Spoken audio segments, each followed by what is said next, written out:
Hello and welcome to another episode of the ADHD Goals podcast. I have a fantastic guest for you today. Her name is Erin Harrington. She is the founder of Soul Values, which empowers busy high achievers, leaders, and entrepreneurs to integrate work-life harmony by prioritizing their overall well-being, which results in ease, fulfillment, and a natural boost in professional success. She's also the author of the Whole Life Planner, which is an integrated toolkit for purpose, productivity, and peace. So, welcome to the show, Erin. How are you? Thank you. It is such a pleasure to be here with you today, Laurence. I really appreciate it. Fantastic. No, I'm really excited to talk to you today about everything we just mentioned above. So we usually start the show with finding out a little bit more about you. So if you could tell us a little bit about how you arrived at where you are today, starting Soul Values, and what challenges you faced on the way. Well, thank you. That's a loaded question. Let me try to dive into it without taking too much time. But essentially, I've always been a high achieving individual, right? And that means that I want to put a lot of care and effort into everything that I do. I think a lot of your audience sort of feels that way. And then sometimes we have hurdles that make that harder to do in a balanced or sort of harmonious sort of way. My experience started with, I would say I was a neurodiverse child for sure, all the way through. And although that language wasn't available to us at the time and the tools around that, I was diagnosed many years ago. I don't even know what age I was, with executive dysfunction and a whole bunch of other stuff. I was never diagnosed with ADHD, but they said I had ADHD-like traits and behaviors. Mm.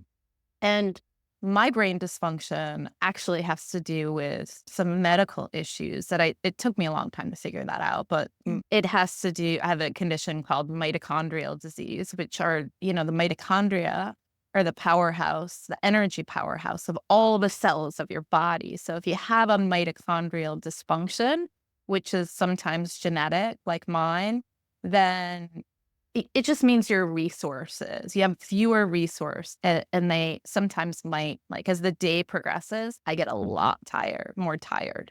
Mm. So I faced some executive dysfunction early on in my life, but I was able to work it out. And then I think really what brought me to the space that I'm in right now is that I had two major life burnouts, right? Because I'm a high achiever and because I like to do everything so well. The first burnout was just before 30. I was, top sales achiever for a startup that was in the MarTech space, the marketing technology space. Right. This was around the turn of the millennium. And so when I was working for this company, I did extraordinarily well until I started to give too much of my time to work. I was working about 80-hour work weeks, and I wasn't taking that break for myself to sort of replenish my engine. And so it completely burnt me out to the point where I retired from sales before 30. Mm. And then I had another burnout. And that was a couple of years later, about 5 years later. And that was due to a whole bunch of things in my body breaking down, some genetic things that sort of went haywire just after the birth of my second child. So I had a lot of neurological challenges. And through the process of recovering and getting back on my feet again, right? Literally getting back on my feet, that meant a lot of neuro rehab, a lot of intentional thinking about how my brain was working so that I could. And so I became very interested in how to retrain my brain for the most effectiveness. And specifically, at a really high level, I have this thing called autonomic dysfunction that's genetic in nature. Other people have it too, but, it can come from a lot of different things. And autonomic dysfunction at a really high level is basically all the automatic parts of your body, your blood pressure, your heart rate, your temperature regulation, your digestion, your thinking, all of that comes from your autonomic system. So if there's an imbalance there, then that directly impacts your energy, but specifically your thinking power. And so when I was able to sort of draw the connection between executive dysfunction and ADHD like behaviors, which, by the way, both my children who are in college have ADHD. So I've worked Hmm. with this a lot as well. I found that having a set of prompts, daily prompts, 5 minutes a day, has allowed me to stay on track, be successful despite all of my major disabilities, right? And my sometimes limited energy. I have literally turned my life around into a more empowered, happy, effective, ease driven life, all by doing these, doing ten daily prompts in my book. And so I can't dismiss all the rehab people that helped me understand how to do this over time. This wasn't Yeah. entirely developed on my own, but that's sort of where I'm at. And those are the type of clients that I like to help. People that Yeah. want to achieve more, but they also want to stress less and have that sense of balance across their life. Yeah. Well, it's funny you should mention that because I was working on a little coaching tool for myself and using it on myself to see if it worked.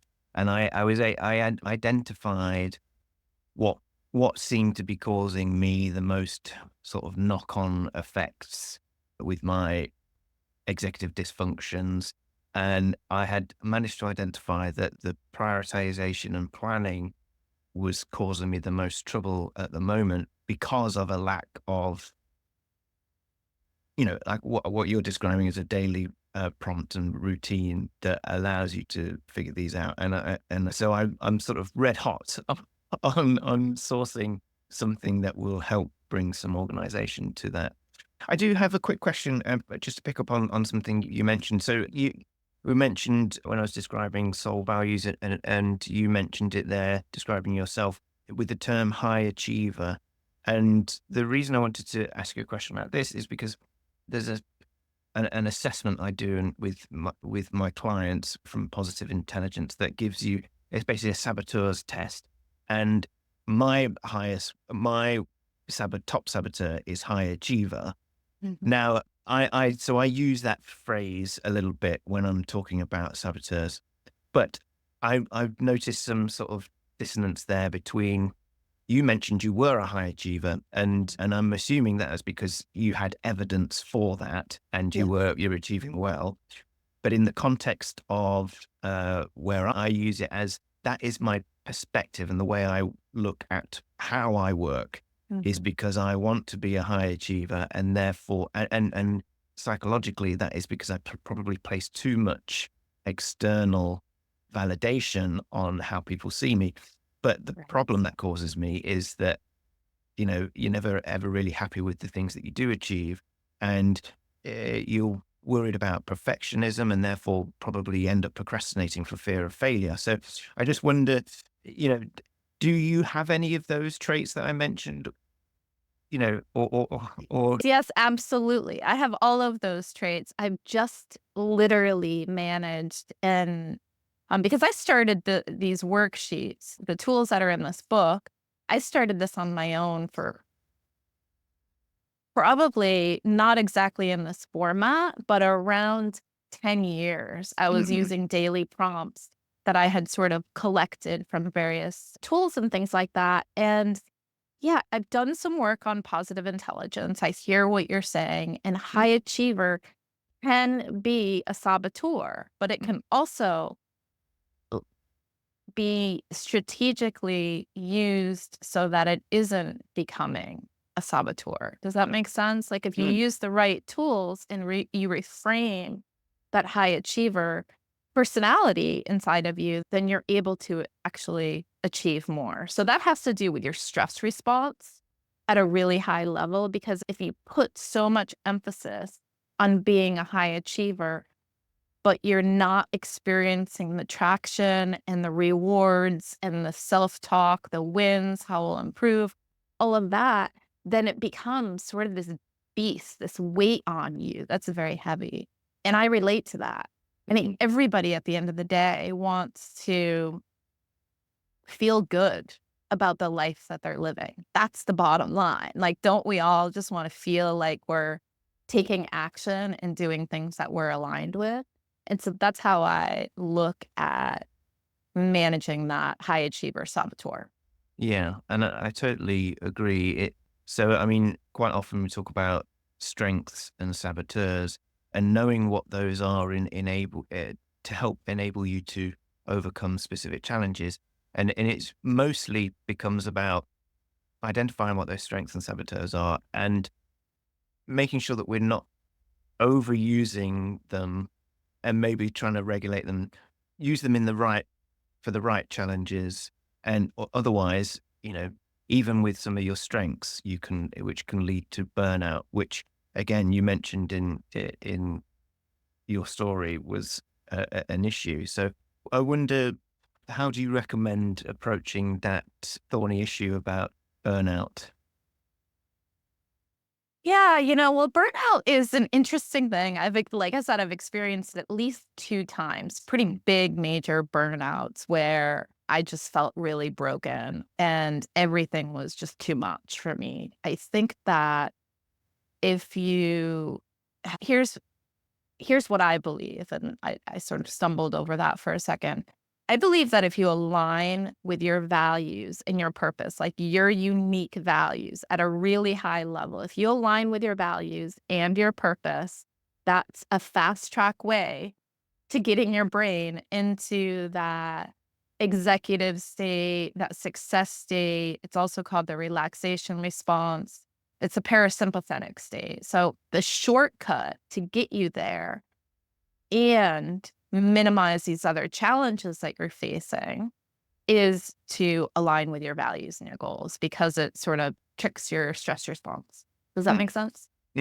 yeah, I find that if you don't do that initial work on the aligning the values and purpose, then that can down the line result in distraction, particularly with ADHD. The lack of dopamine receptors in the brain means we are constantly distracted looking for dopamine.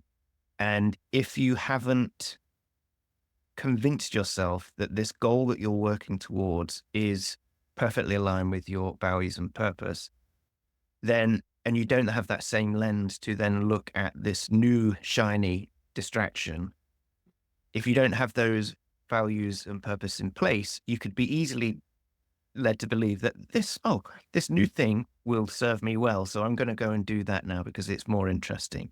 And yeah, we would just end up going around in circles. And I relate to that challenge so deeply. It is something that I experiencing the shiny objects, the spinning, going off on in other directions. But what is important to learn or understand is that each time you do that, you're actually creating more stress in your brain. So you're triggering the stress response, which decreases your ability to think clearly, to communicate clearly, to strategize, and generally just be more relaxed, right? So while stress is real, stressors are real. I believe that stress is largely, not always, right? Because there's major life stressors. But even with major life stressors, I believe that stress is ultimately a choice. It has to be treated as a choice because otherwise you are giving up control of your brain. And I believe that, we want to work in tandem with our whole body. And there's tools and strategies to do that. Did I answer your question, Laurence? Yes, I think it's a fascinating thing, stress, because it does feel like it's like the body's reaction to something and you don't have any control over it. But it is a response to something that's happened and the story that you tell yourself. So it does take time and work to change that narrative. But essentially it's a very fundamental thing. And what I was going to say was with regarding to those values and purpose, it's such an easy thing to miss out. Eh, because if you have ADHD, then you constantly feel like, you're not succeeding. And therefore, when you get that tiny window of, reorganizing your life, or that feeling that it's time to, once every 3 months to really just start again and try and get moving. It's an easy mistake to make, to say, right, I'm just going to make a quick action plan or to-do list. And that will be really positive and I'll start moving forward. But without that initial important step of the values and purpose, it end up being a fruitless, you know, mission. Yes, and I think part of that has to do not just with it has to do with not being aligned with those 2 things, if that happened. Um, yeah, that's really interesting. So, how do you manage your time on a daily basis? How do you keep your time organized? Do you use a paper schedule? Like your tasks, your time? What's your biggest challenge on a daily basis with both organizing your time, but at the end of the day, feeling like you did what you wanted to achieve, feeling successful? So, as I sort of mentioned before, that is the thing at the moment that I have let slip. So, currently, it's not consistent, which is what's causing me a lot of friction. But I find that I write a lot of things down, and I've got some planners that I have got ready to start using, um, because I know that I connect quite well with writing stuff down.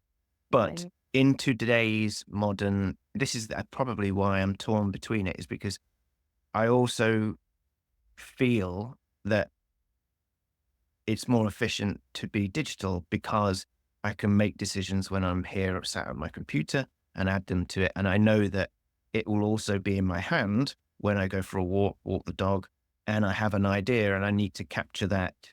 So Mhm. there's part of me that is saying the digital version is going to be more efficient, and I'll be able to capture everything.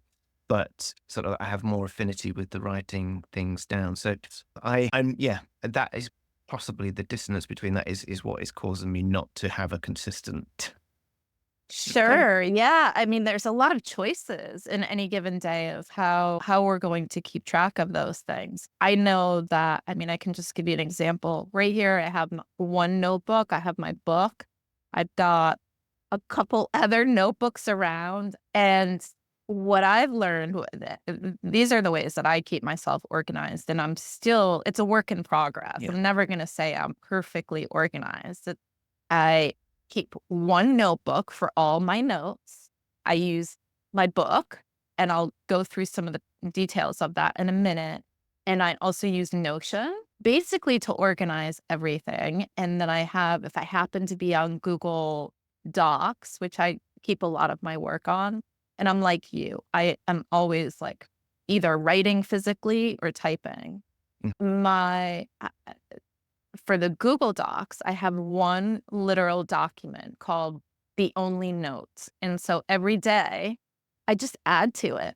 I put, Mhm. here's the date and here's rough stuff, whether it's about my feelings, my accomplishments, my goals, conversations that I had.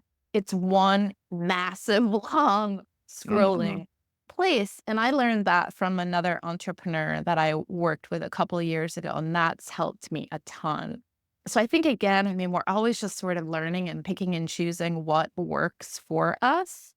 What I will add is, so there's 10 prompts in the daily pages, and your listeners can download these and also reach out to me directly if Yeah. they have any questions about it. But they're all very specifically designed to make your work effective, your whole life feel more effective, make you feel more aligned with your goals, make you allow you to celebrate your wins, and also will track your tasks and identify distractions. I think I already said that. But one of Mhm. my favorite parts that a lot of clients keep coming back and telling me they love is the dump zone.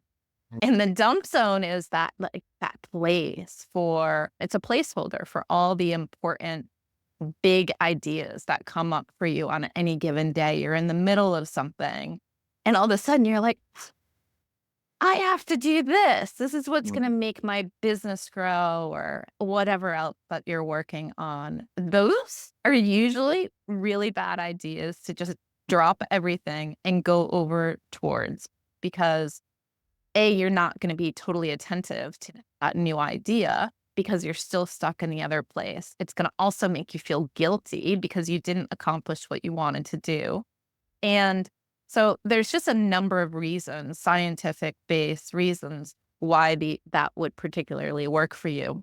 So I just invite your guests to, check this out. But I think the dump zone and distractions to avoid specifically are areas that, for example, my daughter who has ADHD, she has hyperactive ADHD. She's like, and my son's a different breed. He has Yeah. inattentive ADHD, which makes even using a tool like this hard Yeah. for him, but he does celebrate his wins every day, and that's something that's really important because if you're celebrating your wins at the end of the day, you're giving your brain that, like, feel-good juice, which Yeah. puts you more in that, like, flow, parasympathetic state where all the good thinking happens, all the good creativity, all the good organization, and generally just happiness, joy, ease.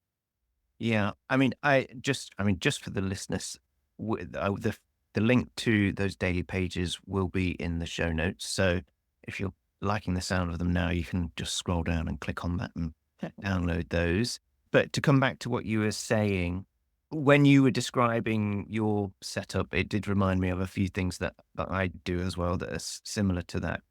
But in that, what I've noticed that I struggle with, I'm quite good at the start of the day and at the start of projects, and I'm quite good at getting lots of things out. I want to do this, etc.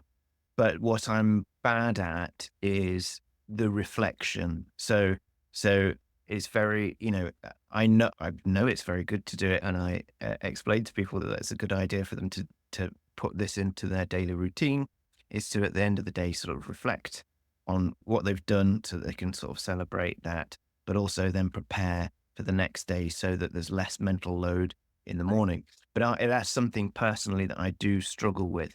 But I can see all the benefits of it because with my hyper achiever issues of not really embracing some of the things that I have achieved and sort of taking on board some of that validation for that is a completely beneficial thing that I'm not doing that, I should be. Right, and, again, this goes back to aligning with your values so that in those moments where your brain's kind of not where you want it to be, it's not super centered, that your values sort of and purpose sort of automatically kicks in, and you know that one thing that you need to do to get it back into that state, and it's not even cognitive. It becomes this all becomes very automatic. Mm. I think like I said, I didn't start to celebrate when until probably that part of it came in maybe about 10 years ago. And I've learned that sometimes I don't feel like I have a big win to celebrate. But at the end of the day, eating lunch or sending out that one email that you really needed to send, those are things worth celebrating, right? Mm. Because I think as high achievers, we're exceptionally hard on ourselves. We're a different breed. We want to do well in everything. And then we also sort of feel like a heel if we don't. It's not even about outward attention. It's more about just feeling like we did our best job. And that sort of self judgment, self criticism that I think many high achievers have. So, yeah, celebrating the win is really key. And then also how I'll improve Mm. is those are the two prompts at the bottom of the page.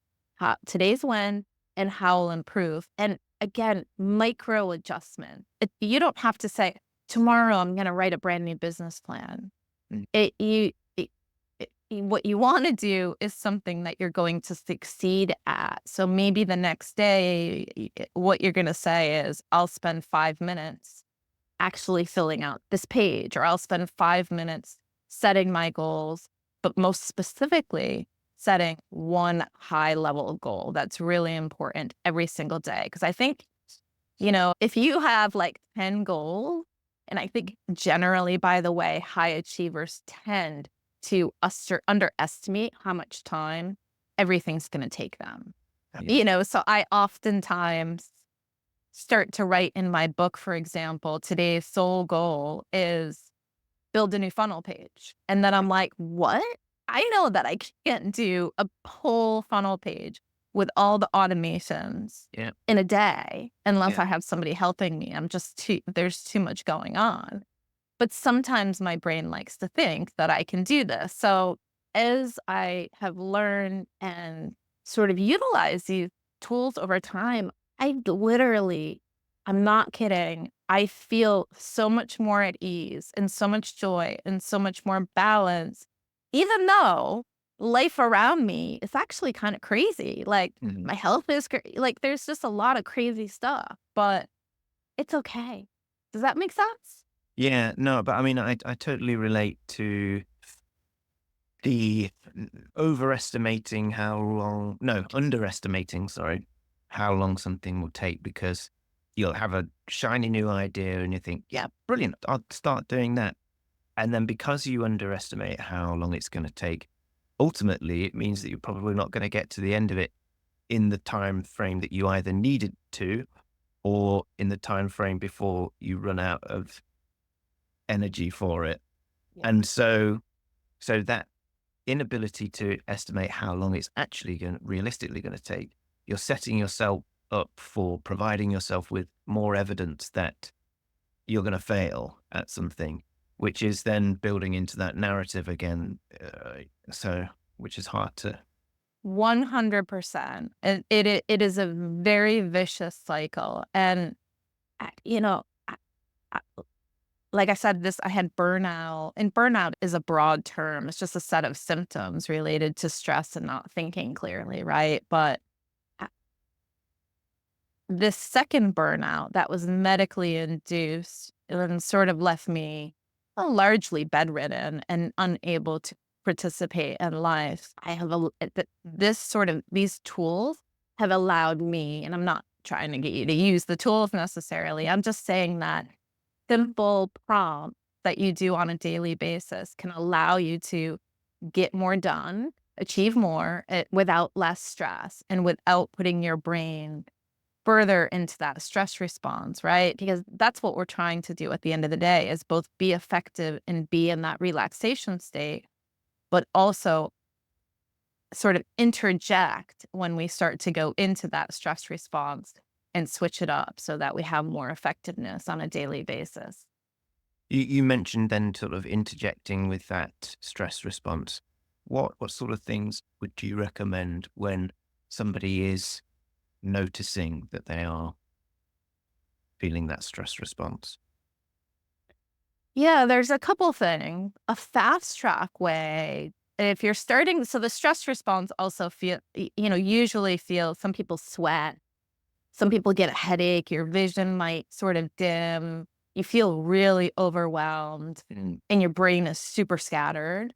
That's generally the stress response. I mean, there's a number of other symptoms you might feel like it's in your chest, there's so many different things, but a couple ways to handle it. One is if you do, well, it's called box breathing at a really high Mm. level. If, take a deep breath in and you want to pause in between the breath. And that's the important part of it because it sort of tricks your brain back into that rest executive state. So you would take a deep breath in. You don't have to worry too much about the numbers, but let's say you take a deep breath in to a count of 4 and then you pause for 2 seconds at the top. You basically just suspend your breath, and then you breathe out a tiny bit longer than the in breath, right? So let's say your in breath is 4, you pause for 2, the out breath might be 5 or 6. You gotta do do what's right for you. There's no, the science is basically that you breathe in at the top, you pause, and on the out breath, you make it just a little bit longer, and then you do the whole thing again. And that will get you into that executive state, that success state where you're just thinking more clearly. That's one way. Mhm. It really depends on what your listeners like stylistically. Another way, like for example, I'm a big gardener. And if I start to feel stress, I literally just like, it's like sleepwalking almost. I just get up out of my chair, walk outside to my gardens for a few minutes, even if it's winter, and come back in. 5 minutes doing that completely resets me every single time. So it's whatever that thing is that you love, whether it be micro doses or larger doses of it sprinkled in throughout your day, is what ultimately will help you stay in that flow slash parasympathetic state. Because at the end of the day, feel good things are the things that are going to help your brain be more successful. So if you're thinking to yourself, I don't have time for that, but it's something that you love, I encourage you to find time for it because it does 100% impact the big picture of your whole life. Because we can't just separate, our work life from our professional life, well, work life from our personal life, from our friend's life, and all those different things. We're one whole person. Mm. And and when you separate them down, you're actually creating more stress for yourself. So Yeah. those are a couple examples. Free writing is another thing that I do. What are some examples of stress relievers you would do that sort of come to mind when I was mentioning that? Something in the range of like 1 to 5 minutes. Yeah. So I definitely try and do the breathing. One of the thing that I do like to do now, I appreciate that not all the listeners work from home, so this does sound impossible. But because I work from home, if something is particularly stressful, or let's just say on a particular day I'm finding it difficult to get started, then I might. This is a sequence of hacks, I suppose, is to, if I'm really struggling, and then I'll say, right, what's the smallest action I can take now to start me moving? And then do that and then go, okay, what's the next one? And that sort of builds a bit of momentum. But I will go for a cold shower, not like a Wim Hof cold shower, dunk in a, ice bath or anything like that. Fortunately, my shower takes like 45 seconds or whatever to warm up anyway. So you've got no choice. But again, because my brain is always looking for a way out and going, no, I'm not doing that. But so to counteract that, I'll put on what I call my hero music, which is like a playlist of songs that, would get you up out of your seat in any situation. So I put that on, step into the shower, and then, just embrace it for, 30 seconds or whatever. And then it starts to warm up. But by the time I've had that shower, I'm singing, I'm dancing in the shower, and then I'm ready to start. But yeah, I definitely do the breathing as well. And, also walking the dog can help reset me as well. I really relate to the dog thing. In fact, I have a side hustle where Selling dogs. we're not selling dogs. I care for dogs. So Awesome. I'm not responsible enough at this point in my life because I'm in some transitions to own a dog. It's just not, but I love dogs and I love caring for them and they love me. So occasionally, maybe half the time, I have a couple dogs that are here for daycare. And then I have some that come, like I have one right now, a black lab that's here for 8 nights. And it, Laurence, when I say it makes me happy, I am not kidding. Like it changed having a dog in my presence literally changes my life. It brings me into that parasympathetic state. And you can't put money on it. So I'm not going to necessarily make a ton of money on this side hustle, but it feeds my parasympathetic nervous system, which makes me more successful. And therefore, I love it. So I really wanted to highlight that. Just for the listeners, I don't know, do you use a service for that? Like, For the dog care? yeah, Yes. I what's started that called? off I started off on a service called Rover, and I still use Oh, Rover. New clients find me on Rover, but once they've worked with me, a few times, they usually just come to me direct. yeah, And then I get a lot of referrals to local referrals, but Rover is an awesome place to start for people who want whether it's just dog walking or doggy daycare or boarding or yeah. house sitting, you can do all of those. The reason I asked is because I assumed that it would be a different service, and I was going to highlight the service in the States and one in the UK, but I use Rover as well. So if I'm need to go out in the evening because my cockapoo doesn't stay at home for long periods of time, so I need to get a dog sitter in to come and so I use Rover. But there was also something before. Well, I didn't. Before I bought a dog, I wanted to, road test having a dog because I'd never had one before. I used something called Borrow My Doggy. I think it was called Borrow My Doggy or Borrow My Dog, Interesting. Okay. and and that was, I suppose, it served the same function for the owner. It was like, I need to go to work to the office on this day.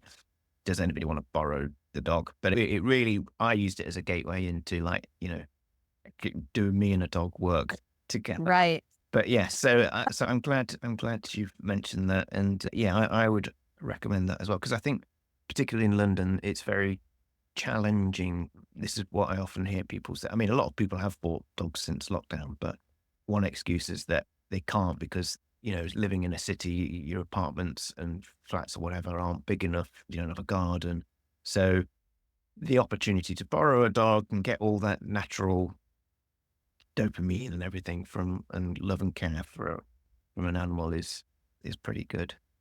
That's cool. I really like that you carried on that part of the conversation. It's a great opportunity for your listeners who do want that feel good action, right? And maybe make some extra dollars, but specifically sort of hack your brain, neuro hack your brain to allow more focus and productivity. Yeah, it's all connected. It's so interesting. And then the other thing you mentioned that two things you mentioned that I don't want to forget. One was tiny actions. You Mm, mentioned you make tiny action, like sometimes when you're overwhelmed, you set the first tiny action and then you set the next action. mm, And that's a really important technique. I think I often on days that especially days where I'm physically in a flare, which means that my brain is like, it's just harder. Life is harder when I'm in a mhm. physical flare. On those days, I set much smaller goals for myself, and I literally celebrate things like taking a shower or getting up and, doing a little bit of walking because I have to celebrate those things. And everyone has their own unique things, but don't underestimate the small, tiny actions because those small, tiny actions add up and they build confidence and they build resilience. It's so fascinating to me. Yeah. And I think what you mentioned there in terms of just addressing or acknowledging the fact that not every day you can't arrive at every day with the same level of energy. And we were just discussing different things that you can do to help switch. And what was springing to mind was, if you've only got one method to switch your brain state, and on that particular day you're just like, no, I'm not interested in doing that. Then and you've got nothing else there Mm. ready to hand, then it will be a challenge for you to be able to do anything about it that day. But I've heard it described as either like a movement menu or a momentum menu, is to just have four days where you think, I've got a lot of energy today, so I might do, a little workout. But to acknowledge that on Sundays when you haven't, maybe just do some stretching or a tiny little, smaller exercise. But having some options there can be helpful. But at the same time, as with anything with balance, if you then go, brilliant, I'm going to make a whole list of things, and then you've got like a big list of things, you'd be like, oh, I don't know where to start. So, Right. so with caution.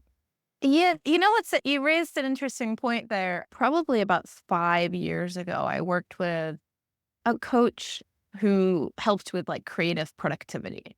right? Projects specifically. Interesting coach, Jessica Abel. Anyways, one of the things that I did with her, which was life-changing, are, standard operating procedures. I created standard operating procedures for myself Yeah. for certain days. Like, okay, this is a work day and I have my symptoms are manageable. And then there's a work day where my symptoms are not manageable.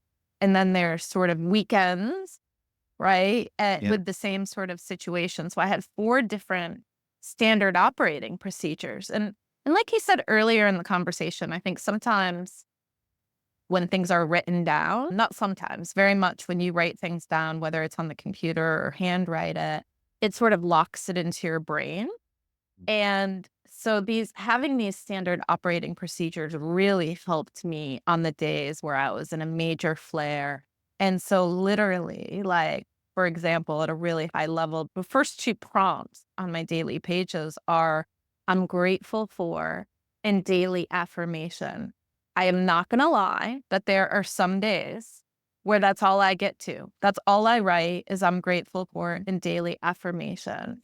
And that's my win to write those. So it's important if you're using a tool like the daily pages and you commit to doing it.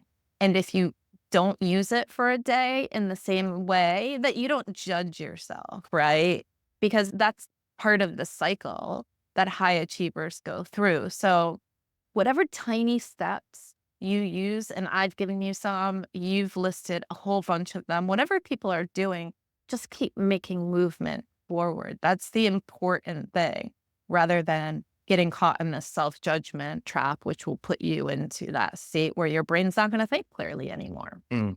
And to jump on that word self-judgment, and particularly those 2 prompts that you've mentioned, there have been times where I've tried to keep a gratitude journal, and I'll find myself, I'll go through like a wave through the days that I'm doing it. So first of all, one of the challenges that I have is almost believing that there might be an external audience. But what if somebody sees this and I haven't mentioned be grateful for them, like my kids or my girlfriend or whatever? And then, so the first few days I'm trying to be like, yeah, just make sure you mention everybody that's important. And then maybe I've got through a week and then I thought, well, I've got to open this up to like the day. And you'll be grateful for, my house on this or whatever. And then I'll be like, well, surely that's a bit too superficial. Maybe I've just got to appreciate much smaller things.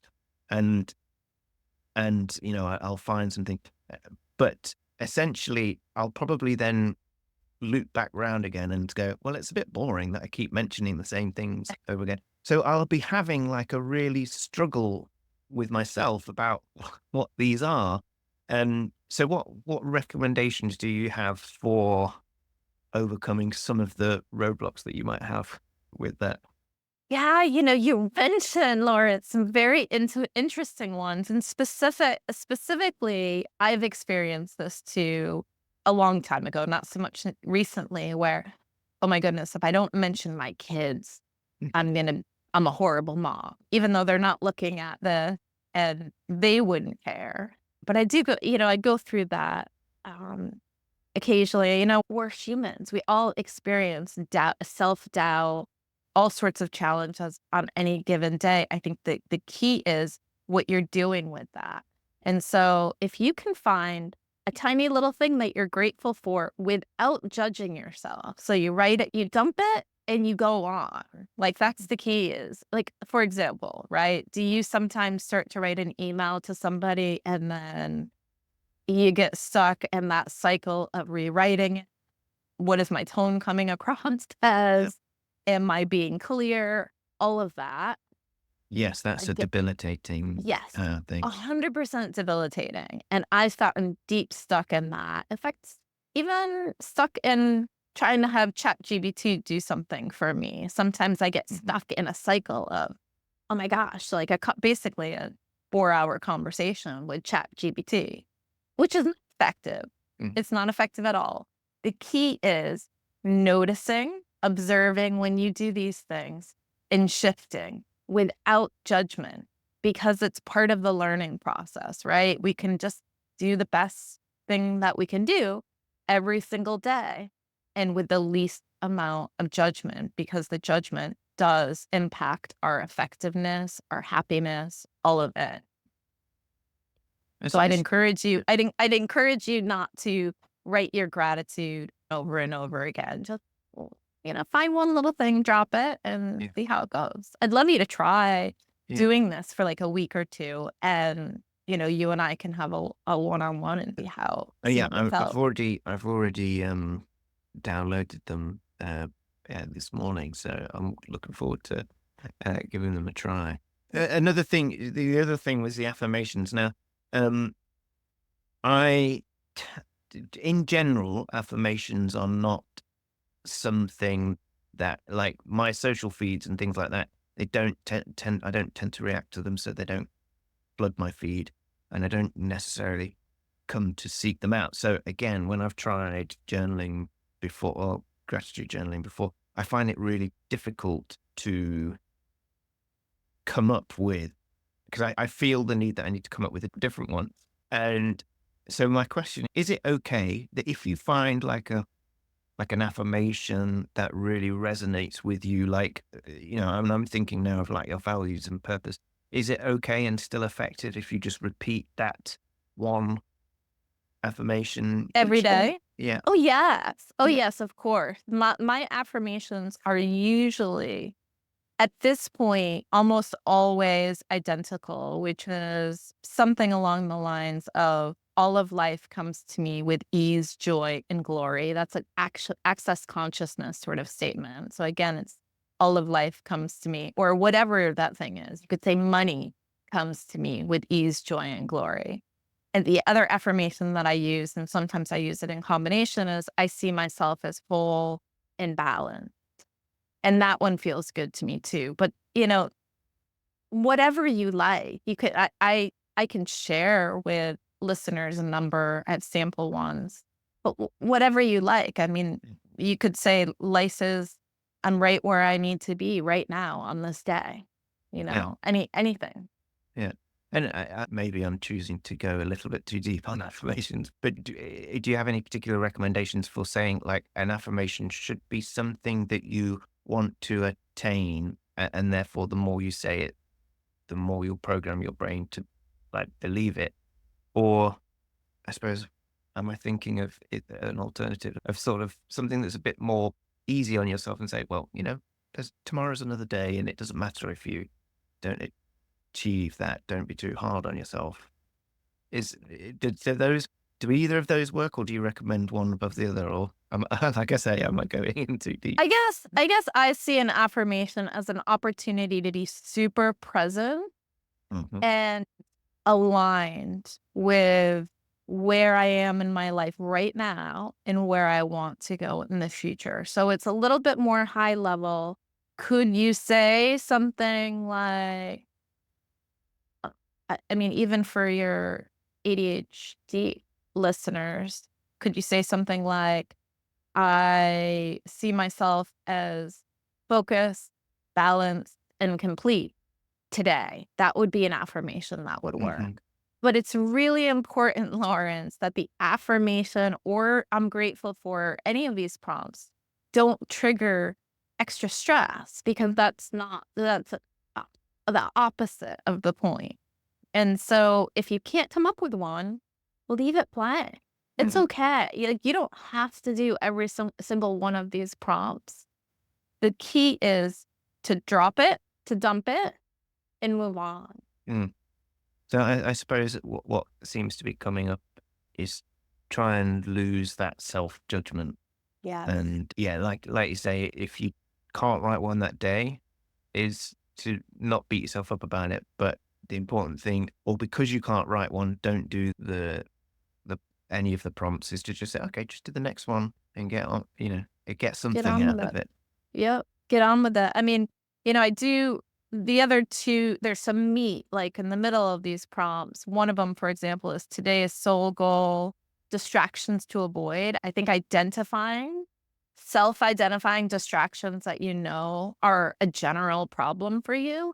is super important, whether that be pets or kids or social media or, I don't know, geeking out, whatever it is that you're doing, it's really important to stay on track, but aligned with your goals. So at the beginning of the book, whether you use those worksheets or you do it on your own, every single day, I think it's really important to have one goal. Mm. Okay. It doesn't have to, not a massive goal, like building a website, a part of that goal, for example, or maybe like today, for example, my one goal today was to have this call with you because nothing else mattered if I didn't complete this call. That was the one thing that I absolutely had to complete. But having also like remind yourself what your 90-day goal is on a daily basis at a really high level, because that keeps again that forward action movement, and combined these 10 prompts that take only 5 minutes, and you can design your own prompts too. You don't have Mhm. to use mine. These 10 prompts help literally retrain your brain to be more successful and live your best life while doing things that you love. Yeah. You mentioned earlier, you sometimes do free writing, and I can't remember what the context of that was in. But what do you find? Because I've heard of like the artist's way and morning pages, and that being used for, I guess, downloading or like clearing the cookies in your web browser, and that helps people to write. But are there any other advantages to why you might choose to do free writing? In what context do you do free writing, and how does that help? Free writing is usually for me to, well, I'm a pretty deep person anyway. Mm, So it's a way for me to process my thoughts mm, and feelings so that, which effectively grounds me a little bit more, right? So that I can be more present in communications like this. So free writing for me is often just kind of, I mean, I might literally be writing about the birds outside or a conversation that I had that struck me, a book that I read that struck me, something, an excerpt or something I'd heard on a podcast. It can be anything. There's no rules. I haven't done the artist way myself. I know a number of people that have and have loved it. I believe, well, I've been free writing and journaling since I was like 15, 14 or mm, 15. It's a pretty, like, I have so many journals, boxes and yeah. journals in my basement.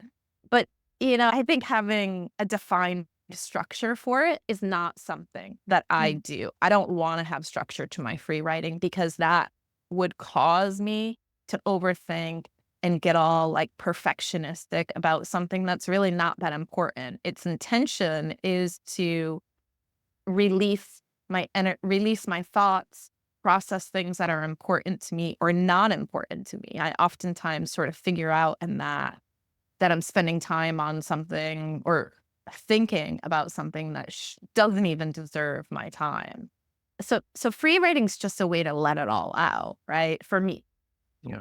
Through having this conversation, I'm noticing that for me personally, it seems to be one thing that sticks out is the self judgment. Because every time I've tried to do free writing, or I mean, I've started doing a comedy course once a week, and there was a few exercises where we had to just respond to things. And I found that I was really, because I don't know the people yet that are there.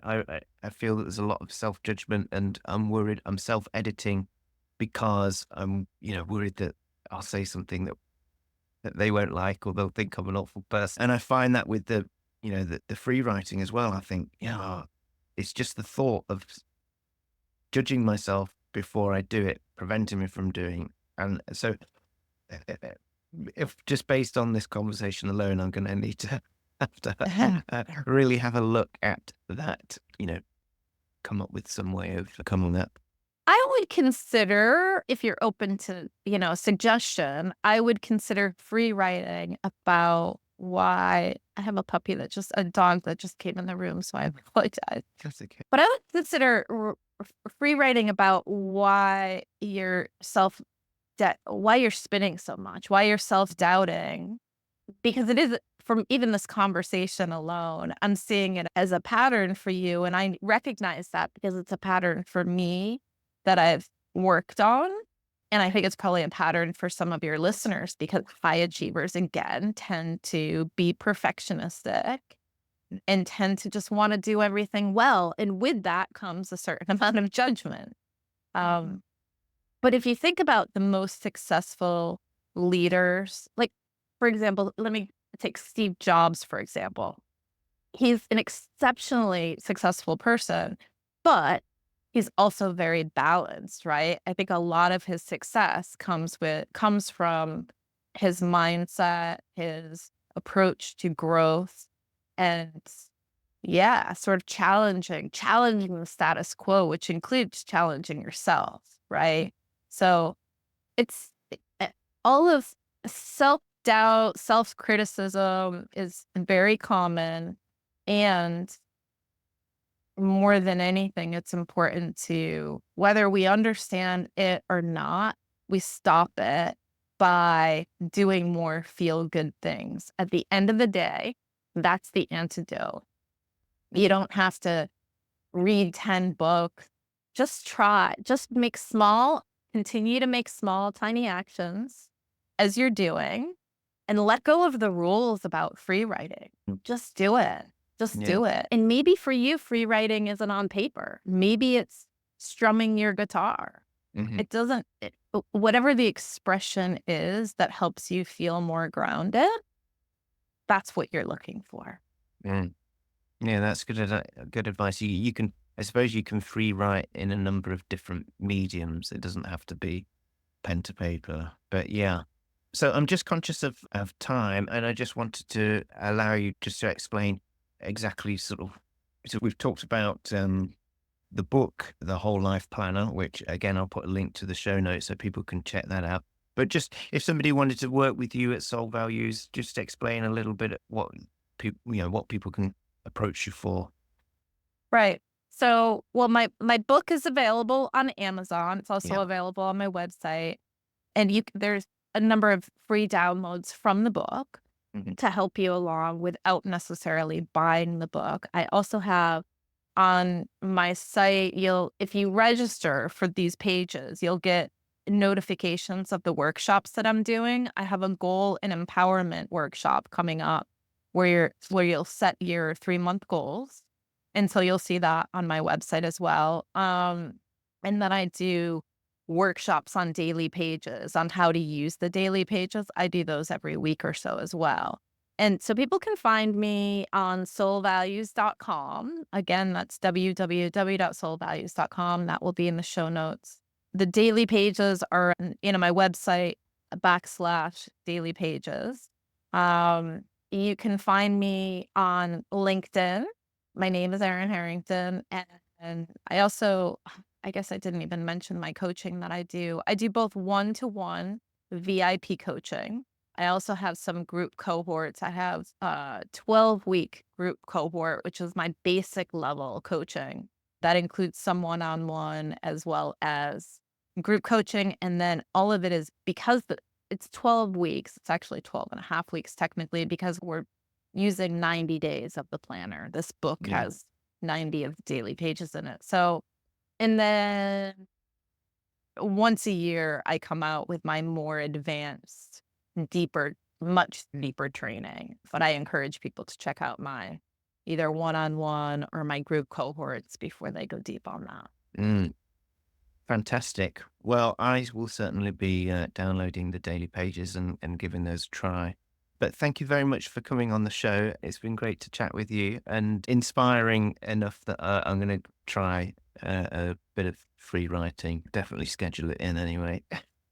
Yeah, and try not to judge yourself. And you'll see when you download daily pages, there's the 10 prompts, but there's also a blank page facing it. So you can write right on that, or you can use whatever format you choose to do.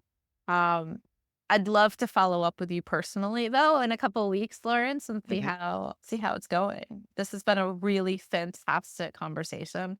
I love what you're up to, and I love how authentic you are with your listeners. Oh, thank you. Well, it's been a pleasure having you on the show, and I hope you get a lovely opportunity to go and walk that nice, lovely black Labrador. Thank you. Likewise. Well, there we have it. Thank you so much for listening this far. If you want to hear more episodes, then please subscribe on YouTube or whatever podcast platform you use. It really helps to spread the word. So if you know anyone this episode could help, then please share it with your friends. If you want to follow me on social media, I am on Instagram at ADHD_goals, and you can find me on Facebook too. If you want to get in touch with the show, then you can email me at hello@adhdgoals.co. And finally, if you're struggling to manage your ADHD and you would like me to be your coach, then please head over to my website and get in touch. Until next time, bye for now.